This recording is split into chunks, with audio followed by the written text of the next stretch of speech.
financiamiento por terceros involucra a una persona natural o legal que va a financiar una parte de los costos del arbitraje. Y normalmente esa persona natural o legal no es parte del litigio y también no es abogado en el arbitraje. Entonces yo creo que aquí estamos delante de una figura un poco diferente, porque cuando hablamos, por ejemplo, de los honorarios de contingencia, normalmente estamos hablando de los costos de los honorarios de los abogados. Entonces la diferenciación que yo veo acá en el tema del financiamiento por terceros en arbitraje es que la persona que va a financiar los costos del arbitraje parcialmente o totalmente no es una parte del litigio y tampoco es un abogado en el arbitraje. Y ahí podemos pensar a varios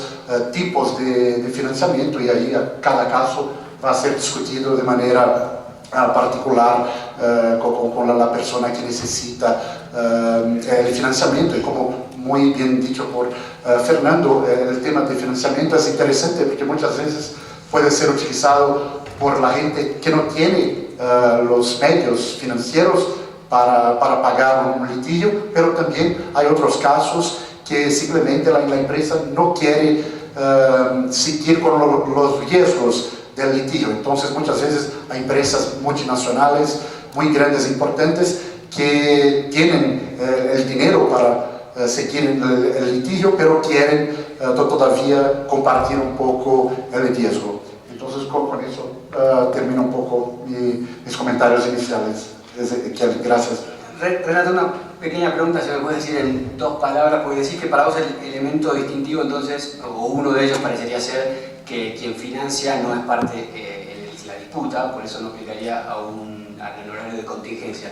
¿Qué pasa, por ejemplo, con el caso de los seguros, donde la figura es un poco similar y ciertamente el asegurador, sea un seguro después del evento, un seguro de caución, tampoco es parte? Brevemente, ¿crees que en esos casos se asimila o no se asimila el financiamiento? Yo creo que en algunas instancias puede se asimilar, pero yo creo que el financiamiento por terceros en arbitraje es una figura bastante especial. Y solamente para concluir mis comentarios, por ejemplo, nuevamente el tema de los honorarios de contingencia, muchas veces hay limitaciones en ciertas jurisdicciones. En cuanto el tema del financiamiento en arbitraje no es un tema tan regulado, por lo tanto las partes tienen más flexibilidad para concluir un acuerdo con el financista. Perfecto, gracias Renato. Llevando un poco el debate a la otra esquina de la mesa, Mario, Jean-Paul nos presentaba una serie de preocupaciones que existen en la comunidad arbitral respecto al financiamiento por terceros, y me pregunto si en tu opinión es necesario regular estas cuestiones y en qué medida. Bueno, muchas gracias por la pregunta. En realidad, yo creo que el tema sí debería tener regulación, y regulación desde las leyes de arbitraje.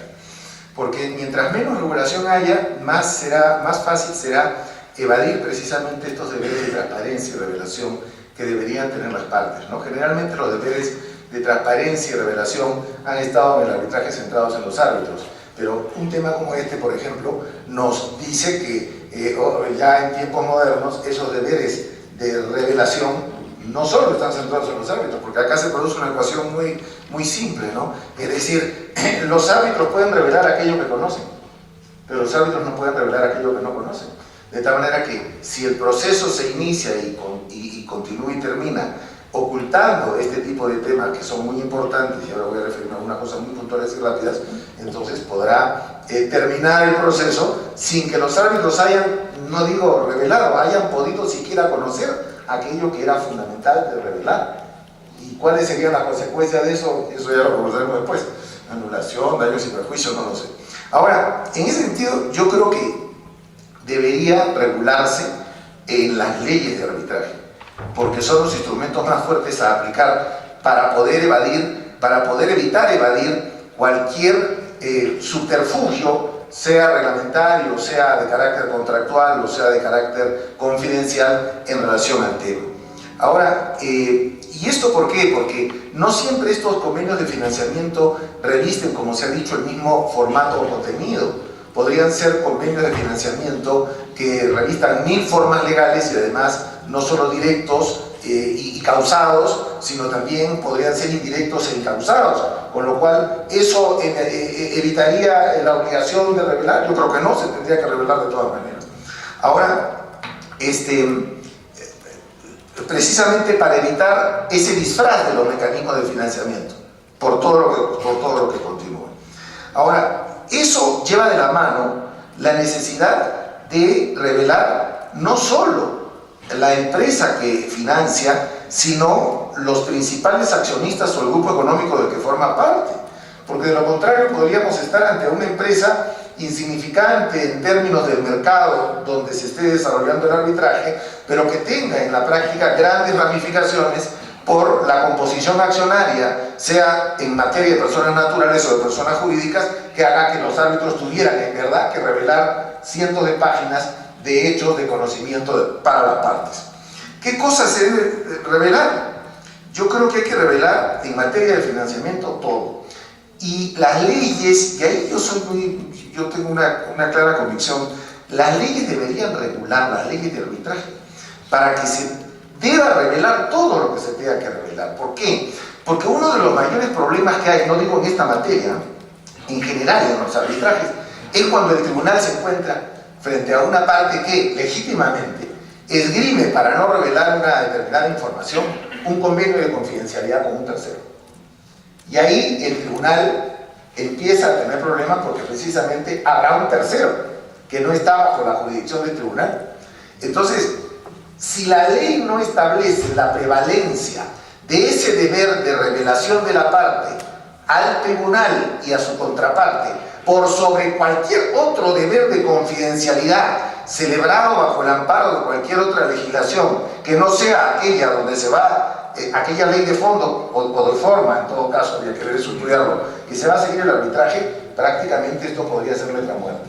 Y lo digo ¿por qué? Porque en buena cuenta todo esto tendría que llevar también a la revelación no solo de la parte de sus asociados, de sus accionistas, etcétera, sino también de los abogados que han hecho los informes previos, que han determinado la luz verde para que se otorgue el financiamiento.